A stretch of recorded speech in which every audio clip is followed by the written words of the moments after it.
Shalom, it's No Limit Eddie back with another video. You saw the thumbnail, you also saw the title.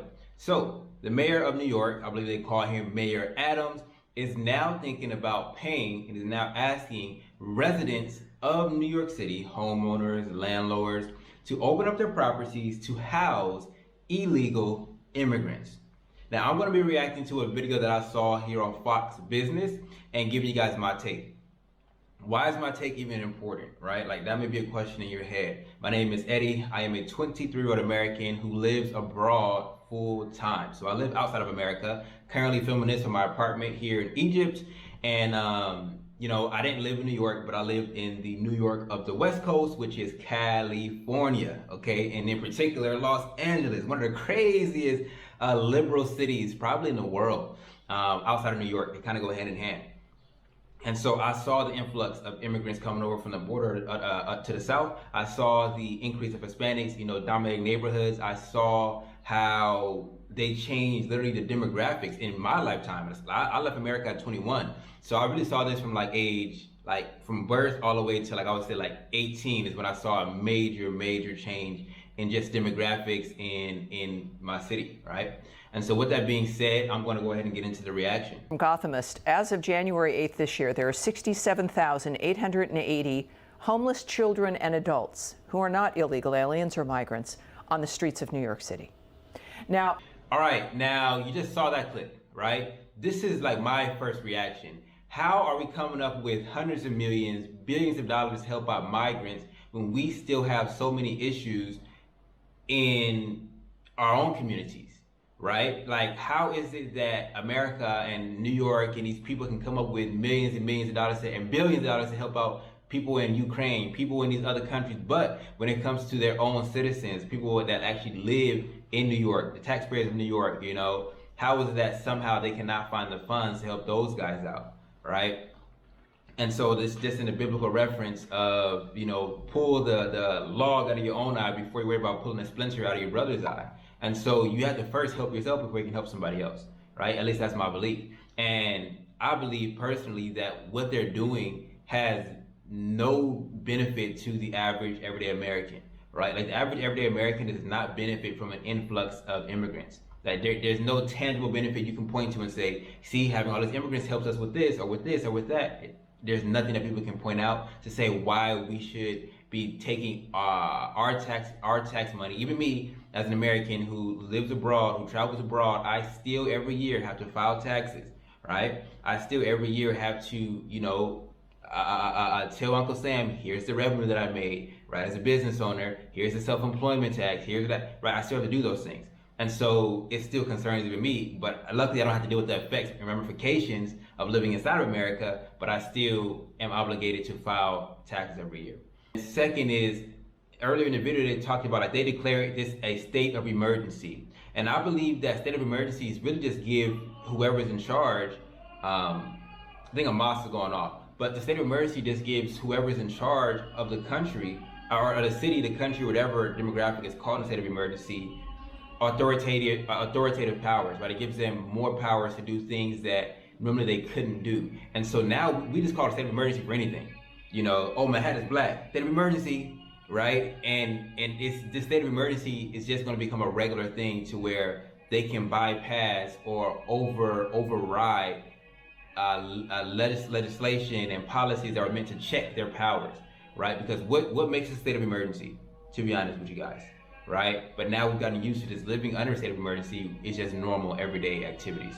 the argument is that there seems to be not only points about the notion of what already New Yorkers can't pay for their apartments, but then for those who even can or scoot by, this inevitably is going to make prices rise because the city is not going to pay a low price, right? They're going to pay probably higher, and that's what they're going to do. We're paying higher prices. We're giving Americans, New Yorkers, the money. The fact of the matter is that then changes the marketplace itself.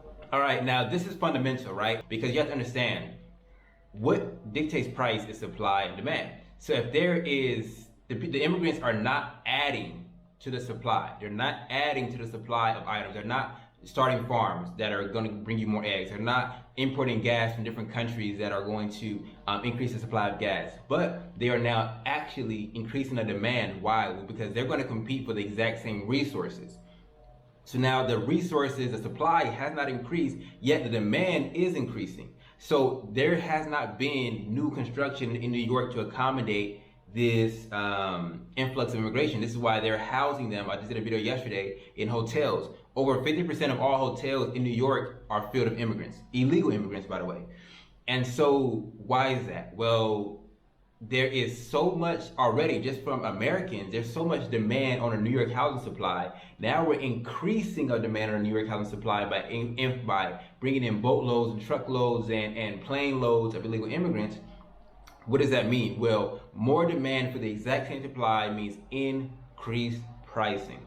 People in New York there are 30-year-old men sharing rooms and things like that in New York already because they can't afford it. So this is only going to exacerbate the problem, right? And this is what people don't understand. The eggs that you're going to the store and getting, those are going to be competed for. The gasoline for the cars, all the jobs, everything is not going to increase in supply. But the demand, there's more pressure on this exact same system. And so you're going to see prices inflate throughout the entire city. Now, one thing this lady mentioned as well is the government always overpays, which is true. So from what I understand, the government is saying they're willing to pay $125 per night to homeowners in New York to let them open up their spaces, right? And so $125 per night over 30 nights equates to around $3,750, I believe was the math. So around $3,750, and I believe that's per migrant. So if you do it how they do already in New York, splitting up room by room by room, if you can split 3 bedrooms, right, you might be making, close to what, 3 times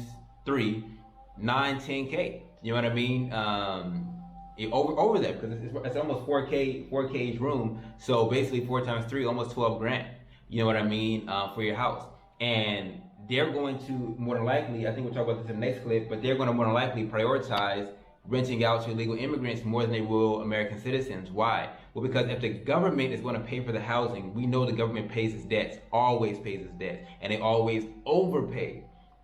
And so why would I rent to an American, a regular civilian who could lose their job? Why would I rent to an American to where if they do another situation where they say we're going to pause collecting a rent, the government's still going to pay the rent out. The government is still going to pay the rent out. They're not going to say like we're going to stop paying the rent. No, the government is still going to be paying that rent. So number one, they can't lose their job. Number two, the payment is guaranteed, right? And so why would they rent to a regular civilian when they can continue to rent and they're going to make more money? So why would they rent to a civilian when they can just rent to an illegal immigrant? And so now we might actually start encouraging and incentivizing the people who are in power and control. He who has the gold makes the rules. That's the golden rule. We may start incentivizing, right, people who are financially empowered to incentivize more immigrants to come, right? And this only leads to one big loser, and that's the average American, right? That's the average everyday working American, because they're now using your tax dollars, okay, to steal even more money from you, right? And this is theft. Why is this theft? They're taking your tax dollars to then bring in more people to then increase the demand on the supply that is not going to increase. People are not going to increase the supply. So now that is inflation. Inflation is theft of money, right? Because people who own assets, well, they win, they benefit, right? Because now the worth of their asset increases. But the person who doesn't own assets, the person who is not producing, right, in the economy, the person who doesn't own real estate, their assets not going up. The person who doesn't have a business that can increase their prices, their income is not going up. Your income is going to stay the same, but you're going to have to spend more of it, right? So who's getting more of your money now, right? So you got to think about it that way. So that's theft. Of course, they're stealing from you. It is about having your money in a bank account when they're loaning your money out 9 times, 10 times, and giving you not even a full 1%. Off the money that they're loaning out, right? So this is just another form of theft. And the average everyday person, somebody like you, especially even if you own your home, you're still losing out, right? You're still losing out in a lot of ways. But anyway, this is one of the reasons why I left America, because I can just see the politics in California, New York. Sure, there may be extreme examples, but at the end of the day, other countries and other cities and other states are following through with that. They're following up with that. And you're going to start seeing states that used to be red turn blue, because people are moving out from these states, going to other states, and starting the same process over and over again. all right? And so if you're someone who's interested in actually leaving America, moving out of America, and you think like you can't do it because financially, right? Like you feel like you need to save a bunch of money, like the key to moving abroad is not saving a bunch of money, it's just figuring out how to make money even when you're living abroad, right? That's the key. That's what I figured out how to do. That's why I was able to leave America at the age of 21, and why I'll be 24 here in a few months, and why I'm still here, thriving, right? You just have to figure out the game about how to turn your phone into your mobile office. So that way, wherever you go in the world, you're able to generate income. Once you figure that out, it doesn't matter where you're at, right? I was in Egypt, I was in Tanzania, I can be in Ghana, I can be wherever in the world and make consistent income as long as I have my phone and my computer, which is sitting right here, right? And so as long as I have those two things and internet connection, I'm pretty much good, right? And so if you want to learn how to do that, I created a 10-minute video. You can go to nolimiteddy.com to watch it. I'll put it right here. Or you can also click the first link in the description. Full transparency, there is nothing to buy at the end of the video. You cannot buy anything at the end of the video. The only thing you can do is apply to speak with me, right? If you watch the video and you're like, okay, like I want the same type of business that you have, you can apply to speak with me, where we can talk one-on-one and figure out if us working together will actually be beneficial in helping you to reach your goal. All right, so nolimiteddy.com/opt-in. You can also click the link in the description. Teach you guys how to essentially turn what you know into an online business, right? That can replace your 9-to-5 job. All right, this is what I do. I want to help other people to do the same thing. All right. Economic dynamic that then some people are going to want. They're probably going to prefer the city. This is like a socialism dynamic. It's about, you know, single payer health care. People always want to just worry about one source of the income. You don't want to have to worry about someone who's living paycheck to pay you. So why not have it be the government? Where does that leave people in general in the market? Yeah. And these other... The point that I was kind of saying earlier, like the government is going to be steady income and they're going to overpay you. Why would you turn down the government in that situation, right? It's a smart thing to do, which is to take the government's money. And so it is going to level the market field and change the marketplace, and it's only going to affect the regular person, right? Because the person who's living on Billionaire Row in New York, like they're not going to rent their places out to these guys, right? To these immigrants. No, those places that are $100 million, $50 million, those people are not affected because they're not going to have their supply will stay the same, their demand will stay the same. Nothing is affecting them, but it's affecting the everyday working person. The person who's trying to move to New York to start their music career, to start their acting career, who now has to compete with the government for housing. That's going to be hard, right? That's going to be hard. And it's leading people into positions to where I think there's going to be a lot of resentment between the immigrant population and the poorer population of the country, of New York, right? The person who may be making $4 to $5K a month in New York, which might be a lot of money in other places, but you're pretty poor in New York if you're only making $4 or $5K. And I think those people who are making that a month are going to start having to have some animosity towards illegal immigrants, because when I did the last video, they're giving these people food stamp cards, free metro cards, free health care, they're getting free transportation, they're getting all these things for free, while that the New Yorker who's working hard, who's contributing, as a matter of fact, the New Yorkers who are working are paying for all this.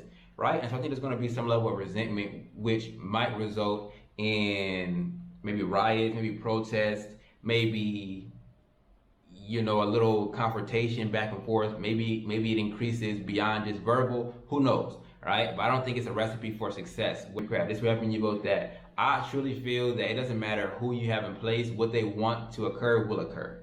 Right? And so this is why, to me, it's just like, get out. That's my solution. Get out, right? I think wokeism, I think the agenda that is being pushed and propagated is going to spread, and it is spreading no matter what state you're in. If it's a blue state, a red state, a green state, a pink state, doesn't matter. The ideologies are spreading faster than they can be stopped. So that's my belief. Now, with that being said, guys, hopefully you enjoyed today's video. What do you guys think of Mayor Adams? You know, what do you guys think about the just influx of immigrants coming over to the cities like New York, to cities like Los Angeles, to cities like Austin and Dallas? What do you guys feel about those type of situations occurring? Let me know in the comment section below. Other than that, you know, learn how to make money online so you can get that heck out of Dodge like I did. And that stuff is not happening over here. But get the heck out of Dodge like I did. And other than that, see you guys in the next one. Y'all willing? Shalom.